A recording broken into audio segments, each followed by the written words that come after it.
there is no problem of life, in the sense in which we ordinarily use that phrase.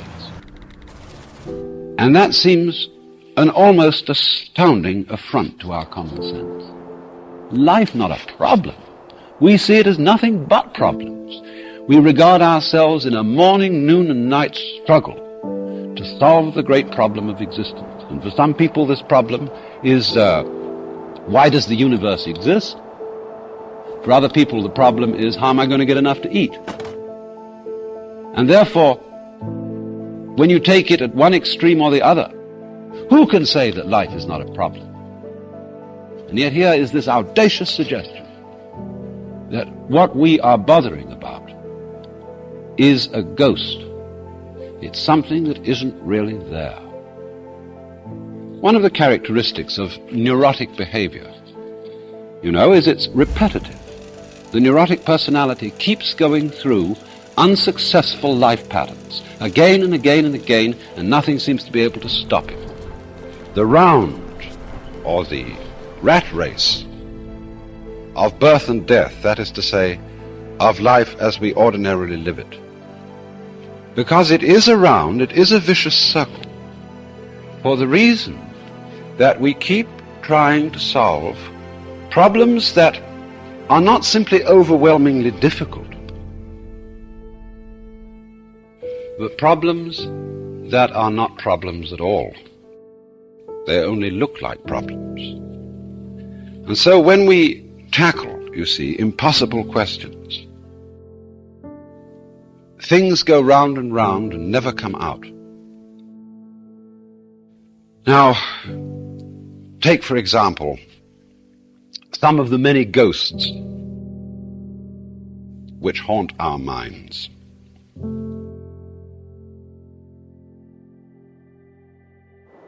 We say, for example, that we all have an instinct to survive. And a lot of people thus treat the problem of life as, how am I to survive? And one might almost be a little cautious about relieving people of this problem, lest they should lose the impetus to go on doing their work. But that also, impetus to go on doing your work, is another ghost. We think we are driven, We think that what we do has these mysterious things behind it. See, it's very important simply to keep your eye on what is being done and to describe that. And if you describe it clearly enough and well enough, you will probably find that the ghost of instinct disappeared. Thus, when we talk about an instinct for survival, what is this saying? What is the evidence for the fact that there is an instinct for survival? There is no evidence except that, in fact, people survive until they don't. And this is rather odd, because what happens to the instinct for survival when people don't survive? So, in this way, we find that when we try to explain some kind of behavior, some kind of activity, by supposing that there is a motivating force, a sort of incarnate spook behind the whole thing, what has really happened is that we haven't described what's going on sufficiently clearly. Now this comes out in another way. When we try to describe anything at all, and think that we are describing something that, as it were, exists all by itself. As I've often said, we are so bugged by the notion of stuff, stuff acting, stuff doing things. But all that is that the world strikes us as being material until we examine it closely. In other words, a distant nebula in the heavens looks like a solid star until you turn a giant telescope on it and you make out the clear pattern of a spiral nebula. In other words, the concept of stuff is a sensation that we get when we haven't examined things sufficiently closely, or when our instruments are not fine enough to penetrate what we're observing. But when the instruments are fine enough, what we get instead is pattern, and pattern is simply a form of behavior, of activity.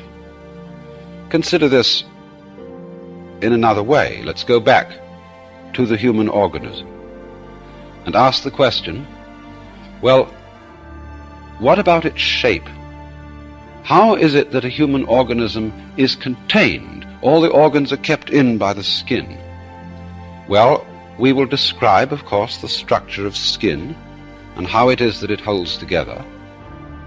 But then we'll soon find out that we're also talking about the surrounding air, which impinges upon the human skin with a pressure of about 15 pounds per square inch, so that if it weren't there, we'd explode. Now, so the question arises, what is keeping the organism in shape? And we find out that it is not only what is going on inside the skin that keeps it in shape, but also what's going on outside the skin.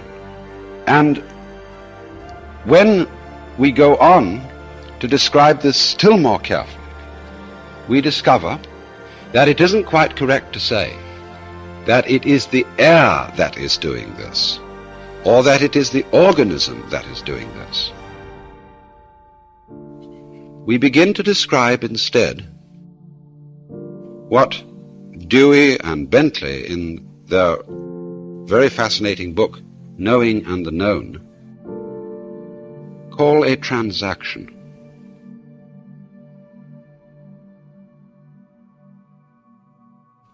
Now, that is to say, a buyer can't buy unless somebody is also selling. You can't know anything unless there's something to know. And this fact, you see, is constantly overlooked, that anything in the world, whether it's inanimate or animate, whatever it may be, is there by virtue of being in a transactional relationship, not with something else, but with everything else. A human being, of course, has ever so many relationships. They're very complicated. A person, say, we call a doctor, is not only related to his actual work of doctoring, but he may be also a father related to a family. He's a citizen related to a community in other ways than as the doctor, and so on and so forth. And so we begin to imagine him, as it were, apart from his relationships, as a sort of constant, going through all these different relationships, and therefore in some way different from them all. But this, you see, creates a ghost. It creates a being independent of all the different relationships in which he finds himself, whereas, strictly speaking, he is inseparable from those relationships, and we can't eliminate them. We can only describe him fully as the entire whole complex. So that, in other words, every organism could be called the behavior of the field or environment in which it is found. Now, this doesn't mean that the organism is something pushed around by the environment and is completely passive and inert, and that everything that it does is simply a response to external stimulus. Because, in a way, the organism is part of its environment. After all, it is an object, a process in nature, in the cosmos, just as much as everything in its environment. There is really no way of separating the two. Instead of speaking, as it were, in this terminology of doers and done-tos, attackers and victims, we simplify things considerably. just by confining ourselves to a description of what is happening. And as we do this, we get a peculiarly clarified picture of the world, without all sorts of ghosts. And it is in this way that we also begin to be able to have some preliminary intuition or sensation of the meaning of the fact that life is not a problem. In other words, not a contest between ourselves and our environment. This conception of life turns out to be basically phony.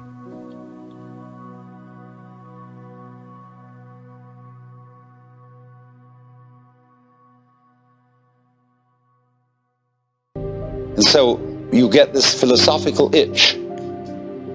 You begin to scratch your head and think about, why is that so?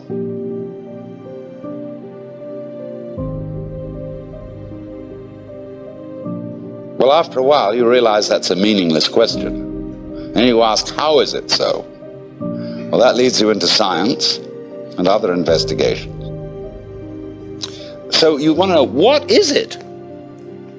I mean, this happening, this thing called existence. What is it? You ask that question long enough, and it suddenly hits you that if you could answer it, you wouldn't know what terms to put the answer in. I mean, when we investigate the properties of nature, and we do get some answers, all the answers are in terms of particular structures, forms, patterns. And these can be measured, and their behavior can be predicted. But when I want to ask the question, what are the forms made of? I mean, what is it really? We can't think of any way in which we could answer the question, because we would have to have a class of all classes. When you ask the question, what? It's like saying, is you is or is you ain't? Is you animal? Is you vegetable? Is you mineral? Are you a Republican or a Democrat? Are you male or female? Are you a Christian or a Jew or a Hindu or what have you? We classify always to give an answer to the question, what is it? And when you classify, you distinguish an inside group from an outside group. Right. So what we want to know is, what is the group of all groups? Well, we can't imagine what the outside would be. So we can't answer the question. What is it? So the physicists finally abandoned the quest for stuff. And they gave us a description of the universe entirely in terms of form. The pattern, not the stuff. When people ask, what's the web? Yeah, but you can't do that. What's the pattern made of? Surely mustn't there be an answer to that? See, what happens is, when you turn up the microscope, all stuff turns into form. It becomes articulate. You know, the carpet looks like some sort of stuff. But when you look at it under a microscope, you will see the crystalline structure of the nylon or whatever it's made of. See? They want to know, what are those crystals made of? All right? Turn up the volume, and you will find molecules. Turn up the volume. You find wavicles. But we think the wavicles must be of something. But of course they're not. We find substance or stuff totally vanishes. We say, does it matter? What does that mean? Does it matter? Is it important? In other words, does it measure up to anything? Matter comes from a Sanskrit root matra, which means to measure. So from this root matra, we get, going on into Sanskrit, we get the word maya. And Maya is generally translated illusion, although it also means magic, creative power. The word illusion, switch over, we get that from Latin, and that comes from the Latin ludere, to play. Let's pretend that we matter. See, the world is a musical phenomenon. Good music never refers to anything except the music itself.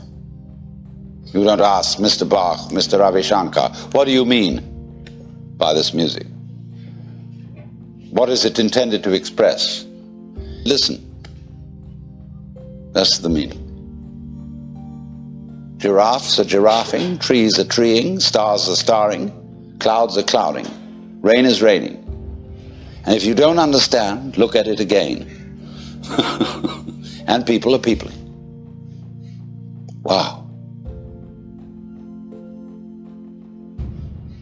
We notice that all these suchnesses appear and disappear. They keep changing, they come and they go. But if you get hung up on your particular form, I'll have to alter the language a little bit, because you see, your form makes a duality, whereas you are your form. You're what you're doing. Now you think, for some strange reason I must make that go on as long as possible. And therefore you think you have an instinct to survive.